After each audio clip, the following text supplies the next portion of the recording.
So, today we're going to make arancini. We're going to make the arancini in a marinara sauce too, so it's got that nice tomato flavor throughout it. So, first thing you're going to need is some passata, one onion, kind of chopped up, well not kind of chopped up, a couple of cloves of garlic, and a lemon. Also, salt, pepper, olive oil. That's pretty much going to be in nearly every recipe you make. So always have some of this.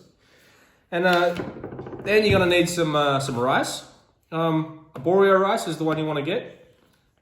It's it's what you make risotto with. And then some cheese.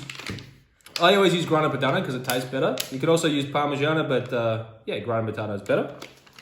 And then once we've made that, we're going to let it sit in the fridge overnight. And then tomorrow, we'll form it into balls, put some cheese in it, cover it in breadcrumbs, and fry it up. Should be good. So along with all this, you're going to need some vegetable stock. Now I've already cooked that, and it's on the stove waiting to make the risotto. So, time to go to the stove. Okay, just got some oil heating in the pan. I'm going to add the onion.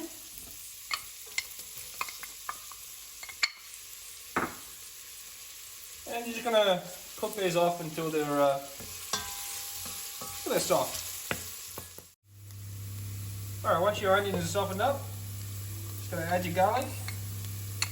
And you're just going to cook that off for about a minute to a minute and a half until they're softened up there. Okay, after you added the garlic, you're just going to hit it with some little bit of salt, some pepper,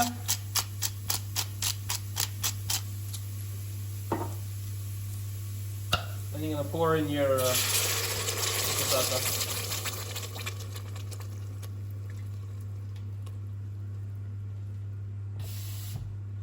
I just like to wash out the bottle or the box or whatever you got your passata from with a little bit of water. Dip it all in there. And we'll just give that a mix in. Bring it back up to the boil, then we'll turn it back down to a simmer and let it simmer for about 10 to 15 minutes. And then we'll come back.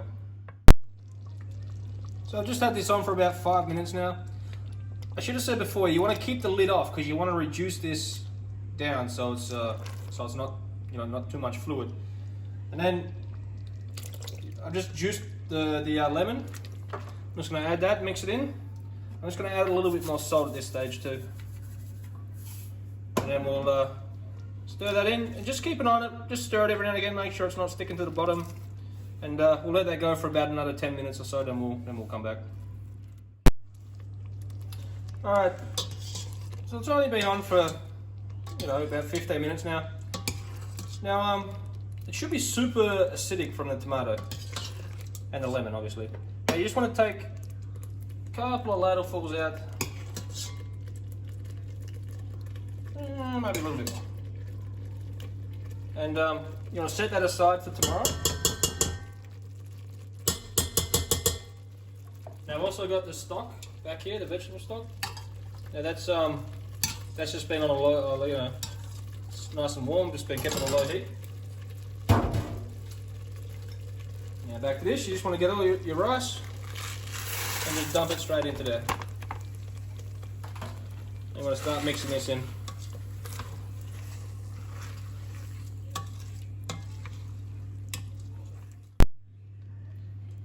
So it's been in for a few minutes now, just cook along. And you want to start adding your stock there, one ladleful at a time. So you just add it in. And then you just want to cook this out until the moisture's pretty much all disappeared or soaked in, and then you'll add another one. This whole process is going to take about 15 or 20 minutes. So one ladleful at a time, and as all the water disappears, just add another one. Alright, once your rice is cooked there, I've already given it a taste, and it's just a little bit, al dente, and also needs a little bit more salt, so some more pepper, and now we're going to add the cheese.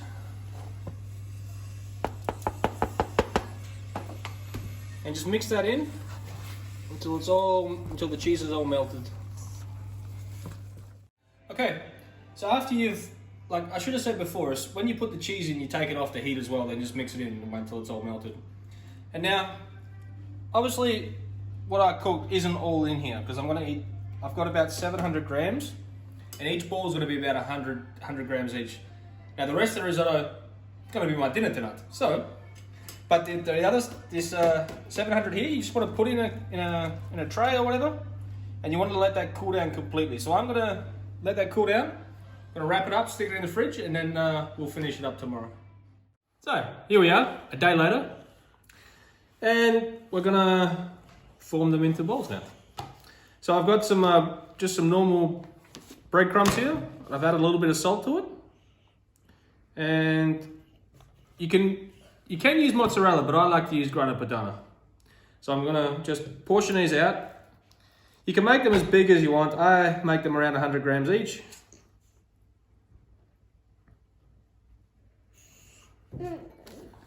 So just like that, get them into a bit of a bowl.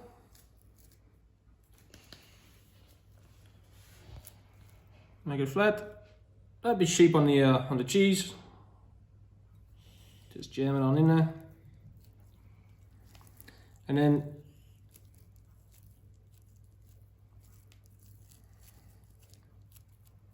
seal it up best you can.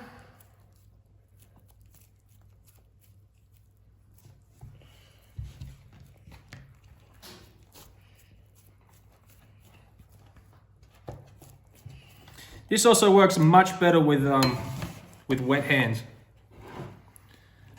but considering we have to do a film here, it's a little bit harder. So once you got it all sealed up, just in the breadcrumbs. I don't like to go too heavy on the breadcrumb with the arancini. I just like to do it like that. And then on the plate, wherever you're going to put them, I just like to put a little bit of crumb down.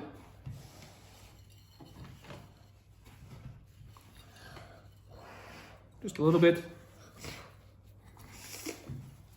Make sure it's all coated and just push it in a little bit. And then you just got to set that aside. Now I'm going to go do the rest of these by the sink, and the oil's already heating up. So once I've got them all done out and the oil's at the right temperature, then we'll start to fry them. All right, after you got them all rolled out, obviously I didn't quite get 7 because I made these ones a little bit more, but anyway, should be fine.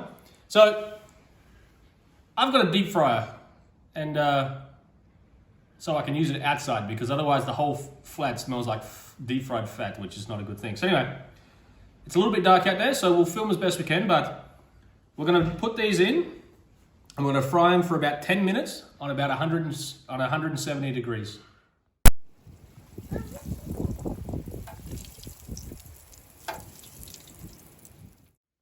Okay, so I only had them in for about 8 minutes.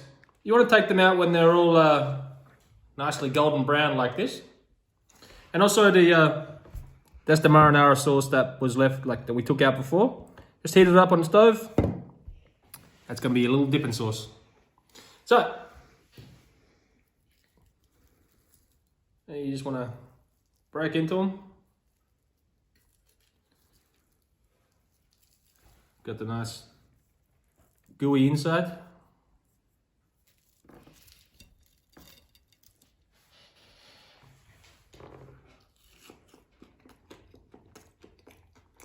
Ooh, hot.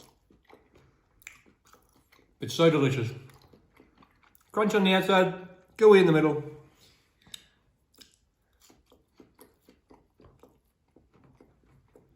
What else can you say? Every Wednesday used to be Arancini day at the shop. So all you gotta do is I just change the risotto each week. So one time I made one with roast pumpkin, you can do sweet potato, you can do all kinds of different ones. I even did a fennel one. I also did a spicy Asian one with with chilies and some Asian flavors and that through it. So yeah, all you gotta do is just change the risotto base, and you've got yourself different flavors of risotto. You don't have to do this exact recipe.